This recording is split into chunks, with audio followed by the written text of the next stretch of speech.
चलिए हम लोग पढ़ते हैं बायोलॉजी का एक चैप्टर है कोशिका। आज हम लोग पढ़ेंगे कोशिका का बारे में। कोशिका को इंग्लिश में कहते हैं सेल। आज हम लोग पढ़ेंगे को बायो का चैप्टर है कोशिका, जो ही बहुत ही बड़ा चैप्टर। आज हम लोग जानेंगे कोशिका के बारे में, कोशिका किससे कहते हैं। ठीक, कोशिका कोशिका को बायोलॉजी में साइटो कहते हैं। कोशिका का बायोलॉजिकल नेम है साइटो।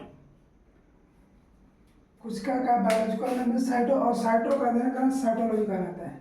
इसलिए आप लोगों से कोई पूछेगा कि कोशिका का अध्ययन करना क्या कहलाता है, लोग बोलेगा साइटोलॉजी कहलाता है। कोशिका का अध्ययन करना साइटोलॉजी कहलाता है। कोशिका का खोज, कोशिका का सबसे पहले खोज रॉबर्ट हुक ने किया था। कोशिका का सबसे पहले खोज रॉबर्ट हुक ने 1665 ईस्वी में किया था, लेकिन इन्होंने मृत कोशिका का खोज किया था। कोशिका का सबसे पहले खोज रॉबर्ट हुक ने किया था, लेकिन इन्होंने मृत कोशिका का खोज किया था, इसलिए इन्हें कोशिका विज्ञान का जनक कहते हैं। कोशिका विज्ञान का जनक रॉबर्ट हुक को कहते हैं। कोशिका हमारे शरीर की सबसे छोटी इकाई है। कोशिका हमारे शरीर की सबसे छोटी इकाई है, छोटा अंग नहीं है। कोशिका हमारे शरीर की सबसे छोटी इकाई है। इकाई में और अंग में बहुत ही अंतर होता है, इसके बारे में हम लोग अगले वीडियो में समझेंगे। लेकिन जीवित कोशिका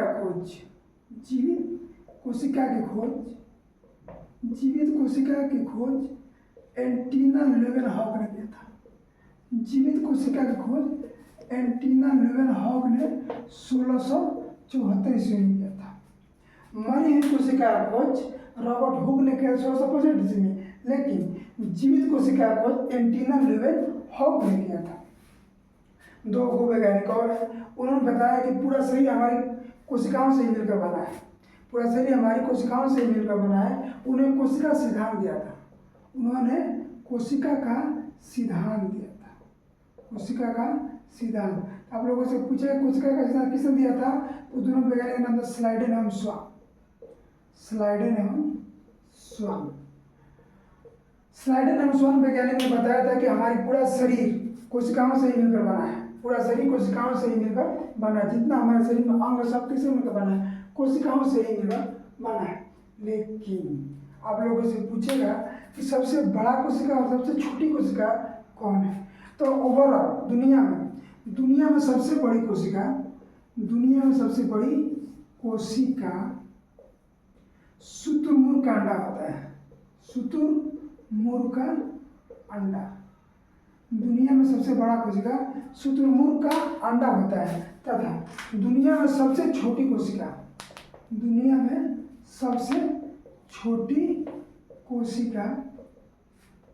माइक्रोप्लाज्मा होता है। दुनिया में सबसे छोटी कोशिका माइक्रोप्लाज्मा होता है। आप सबसे पूछेगा कि दुनिया का सबसे बड़ी कोशिका का शुतुरमुर्ग का अंडा होता है, लेकिन अब पूछेगा कि दुनिया का सबसे छोटी कोशिका है तो माइक्रोप्लाज्मा है। लेकिन पूछेगा कि मानव में सबसे बड़ी कोशिका क्या होती है। मानव में सबसे बड़ी कोशिका क्या होती है, तो मानव में सबसे बड़ी कोशिका ओवम होती है, जो महिलाओं में पाया जाता है। मानव में सबसे बड़ी कोशिका ओवम होती है, जो महिलाओं में पाई जाती है। तो पूछेगा कि मानव में सबसे बड़ी कोशिका, तो मानव में सबसे बड़ी कोशिका ओवम को कहते हैं, जिसे हम लोग हिंदी में इसे अंडाशय बोलते हैं। तो मानव में सबसे बड़ी कोशिका ओवम होती है, जो महिलाओं में पाया जाता है। और फिर पूछा कि मानव में सबसे छोटी कोशिका, तो मानव में सबसे छोटी कोशिका स्पर्म को कहते हैं। मानव में सबसे छोटी कोशिका स्पर्म कहते हैं, जिसे हिंदी में हम लोग शुक्राणु कहते हैं, जो पुरुष से पाया जाता है। दुनिया की सबसे छोटी कोशिका माइक्रोप्लाज्मा है, लेकिन पूछे मानव में सबसे छोटी कोशिका है, तो आप लोग बोलेगा स्पर्म। मानव में सबसे छोटी क्या है, स्पर्म, जो पुरुषों में पाया जाता है। तो पुरुषों